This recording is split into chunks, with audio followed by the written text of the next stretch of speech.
Hey guys, Monks2 here of course, and today we're covering After Action Review, this time by Execudio in his Leander.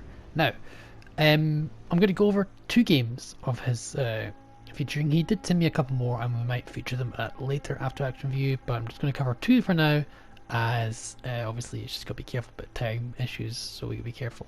So, we're in a game here, actually top tier, which is really nice. We're in a Leander though, so it doesn't really make too much of a difference. Any battleship will have a field day with you if you're not very cautious. Leander is a very good boat, but it's not easy to play. Very difficult boat to play.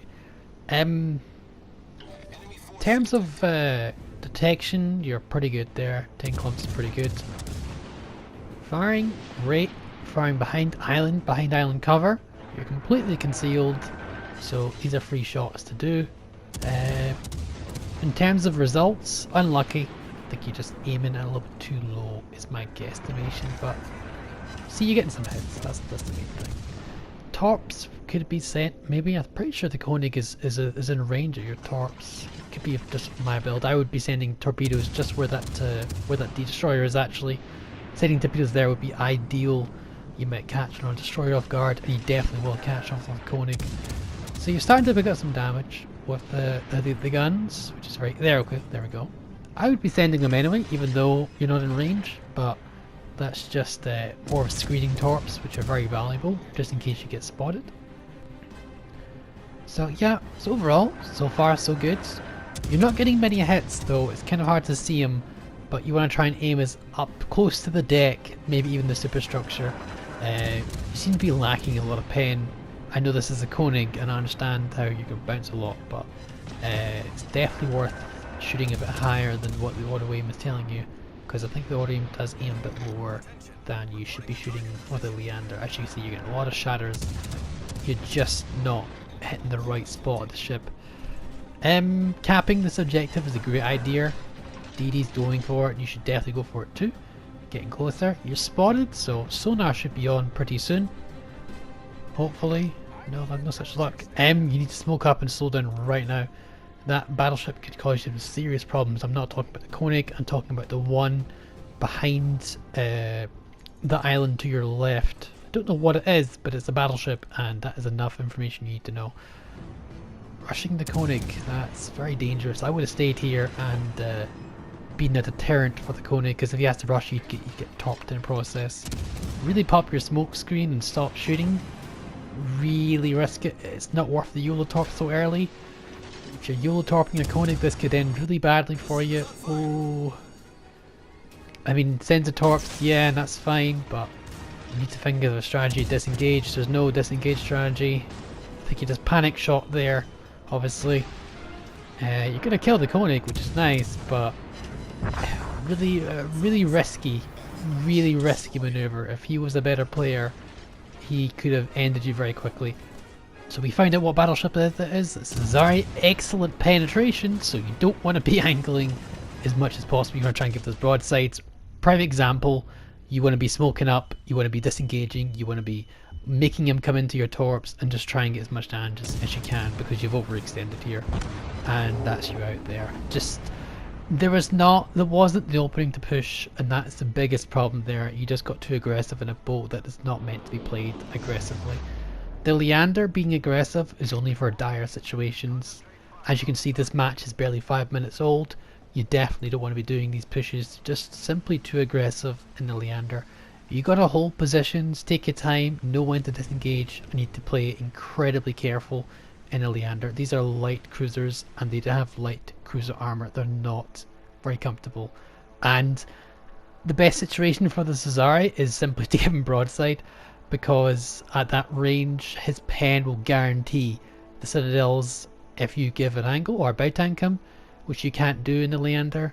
So if you're fighting a Cesare and your last dish effort, best thing for you to do is actually give him flat broadside and hope that he overpens you if he's high penetration and overpenning guns. So a little bit too much, way too much aggression for this first game, but we're going to hop on to a heavy cruiser game because we unfortunately don't get to see the full results screen for this. So this game is in Sleeping Giant Domination, and this time we're using the heavy cruiser. heavy British cruiser, the Devonshire. Now, Devonshire is played a little bit differently. Again, you gotta be careful, but assuming you angle correctly, you can bounce every single battleship on the enemy team except the Nagato. And the Nagato is going to have a very tough time hitting you because it's a very inaccurate boat. Primary ammo choice should be HE. British do get quarter pen on their heavy cruisers, so the HE does penetrate very easily. These are heavy cruiser guns that have quarter pen on the HE. Incredibly useful ammunition type and almost good for almost everything. AP is really should only be used for broadside cruisers because maybe some battleships, but even then the HE is very good. So the AP is very situational. HE is definitely a primary ammo choice. Even if you expect to run into cruisers, HE is probably your better choice. So I would be using AP to start off with. That's something I'd do. As I said, Devonshire can bounce every shell type of the battleships in the game. 14-inch guns can be bounced because it has 25mm plating along the sides. He does switch to HE, which is very good. Turrets do turn rather slow, and in this situation I'd recommend sticking with your original spawn and keeping on the C-cap. C-cap's very good for the cruisers. Probably pre-turn your guns to the left hand side or the poor hand side. Keeping them on the right means you kind of have to misposition yourself in order to fire those guns, so I don't know if you have the same controls that I do. I recommend locking your guns to the left hand side or the poor hand side. You are spotted and you're taking relatively good evasive maneuvers on behind the island, sitting as much left as possible, I hope. Pensacola broadside, I mean, yes, you could switch to AP right now. No? Okay. Oh, okay, see where you're, see, again, maybe too over aggressive right there. See that Pensacola? He died because he's doing exactly the same thing you're about to do. He gave broadside to the whole enemy team, and unfortunately you're doing exactly the same thing here. So you should have stayed where you were, and realistically you just should have stayed where you were and farmed the battleship or that Pensacola. At the minute you did exactly the same thing the Pensacola did, except you weren't punished for it. So very risky. Jervis beaches himself broadside. You are in torpedo range.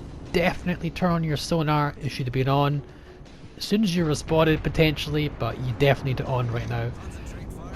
This could have this again. They're grateful that cruisers spotting and being aggressive, but that's a rare sight to see. Sonar should have been on, and you do finish him off. That's always good, but that was a risk right there. For this situation, probably slowing down and turning would have helped you. Adjusting your speed would help quite a bit. And just turning was not enough to dodge that torpedo, unfortunately. You do need to adjust your speed when dodging. Stuff like that would help you quite a bit. So yeah, you pulled off a risky plane. You could have got death struck, just like the Pensacola nearly got, but fortunately you weren't punished for it. But it's not always the case. That could really end poorly. You need to be much more careful, even in the heavy cruisers. I know you can bounce in New Mexico if you angle, but it's always better not to take any damage. Especially when you're a cruiser, you don't need to bounce it. Just like the Edinburgh, it's got a 30mm bow. Sure, it can bounce 16-inch guns, but do you ever want to be in that position all the time? No. No, you want to be using your stealth, you want to be using your detection, you want to be careful of this. As you can see, you were stealth firing from that New Mexico because you had no line of sight. Now, you do have line of sight, and New Mexico's busy around, he's not going to shoot you, and this is perfectly safe to do so, but if he wasn't, this could be very bad. In terms of positioning, you should be middle of your team, and you know, shouldn't be right at the front, shouldn't be at the back either though. British shells kind of get really floaty the further away you get, and they're very difficult to aim. I'd still recommend shooting the New Mexico. This is all free damage you're missing out on. As I said before, cruisers are all about DPS, so doing the extra damage will help you ensure that that New Mexico is even less of a threat than he currently is. Obviously he does die, and we know he's going to die. He's being focused by a lot of teammates, but the extra salvo he could have potentially sent because you didn't fire could have caused someone to lose health, and this game could go either way as a result. So it's all about risk and trades and so forth like that. So you've chosen to support the DD, which is always good. You're asking him to support, I get out, you see. This point, maybe switch to AP for the Ioba. Oh, you see the Fubuki? Sonar is on. Very good. Okay, and this is what I wanted. torpedoes being sent, adjusting your course would be nice as well. Even if you have torpedoes sonar on, it's definitely worth adjusting your course regardless. Sometimes it's very hard to dodge torpedoes, and the closer you get, the harder it is to dodge, even with the sonar. In terms of lead, you're doing quite fine. You slow down for the first set. Remember, Fubuki has 3 sets of torpedoes. Ioba pops into the mix. This is risky as well. You need to definitely shoot the Fubuki. Normally I'd say shoot the DD, but shoot the Fubuki because he's the most dangerous at the minute to you. Oh, unlucky, you don't actually get the kill shot on him. Ioba fires torps. Rear turrets. Oh, you're turning though. Ooh, you might dodge this. You might dodge this. Oh, okay. I would have turned the other way to get the back turrets on the Fubuki, maybe, but that's fine. You know, it worked the way you did. It worked fine, so I really can't really say much there. Those 2 were taken out with the help of your team. You had a lot of support there. That was always good. That could have been bad in terms of the torpedoes. You get again, just very caution. You need to be very cautious now. That's Leon. Oh, risky. Shoot the shots, fine. Maybe send some torpedoes. Definitely send some torpedoes. And pay attention to his gun turrets, which you're doing, which is great. He's actually focused completely on someone else, so you can actually get a slow speed, which you've got. You're only on quarter speed, and you're just going to farm him a little bit, which is great. At this point, you could have pushed in, got to the B cap, and maybe started contesting. Just getting close enough where you can see and evaluate if it's safe for you to do so, and if it's not, well, then you'd have to, you know, disengage, which you easily could if you pushed into the B cap. But because you wanted to farm Leon a little bit longer, you kind of got yourself in a position where you're going to waste a lot of time reversing and then going forward again, which is fine. Nothing wrong with that. In terms of damage done, you've not really had the chance to do too much damage. You've been following a team that's been doing incredibly well as a big combined unit. So in terms of damage, you're just not going to get much damage. Even if you play perfectly, this game is just not a damage game for you.